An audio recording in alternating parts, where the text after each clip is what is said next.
Oh my gosh, guys, could you imagine getting prototype MBs made for you?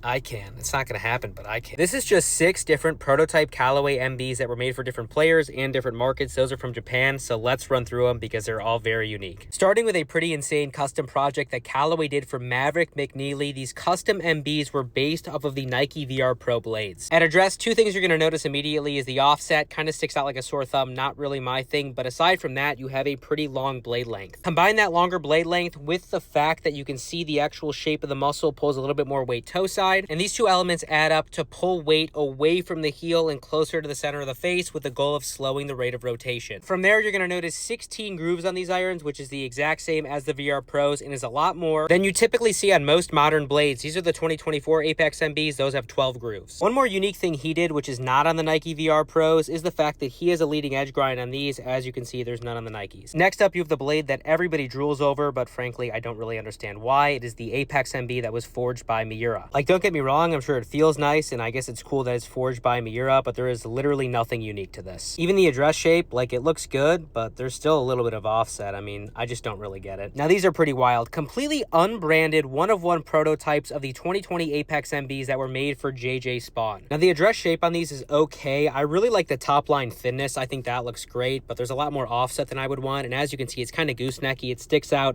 and then kind of curves in as it gets to the face. But this is where it gets weird, because you might notice this sole kind of looks like a V. That's because it is. You see, JJ Spawn was signed with Srixon from 2017 through 2019. Then in 2020, he signed a contract with Callaway. So these Spawn one-offs were essentially a replica of the Z965s he was playing, with the V sole design, as you can see. He lost his card in 2020, went free agent in 2021, ends up re-signing with Srixon, and the rest is history. Then you have another early version of what ended up being the 2020 Callaway Apex MBs that were in Aaron Wise's bag. Here's the retail model. Me personally, I love that simple branding. I wish they would have left it that way. And you might think these look similar to Spawn's, but if you actually look at the sole side by side, it does not have that aggressive lead edge grind. It actually is relatively cambered from front to back. Then you have what I believe is possibly the prettiest iron in existence, the 2024 Callaway X prototype. These were a Japan-only release, expensive as hell. They were forged and then milled, so the finishing work on these is extremely precise. This legitimately might be the best shaped 7-iron I've ever seen in my entire life. And address is damn near perfection. I mean, I love how straight this hosel is and how it moves into the leading edge. There's a touch of offset,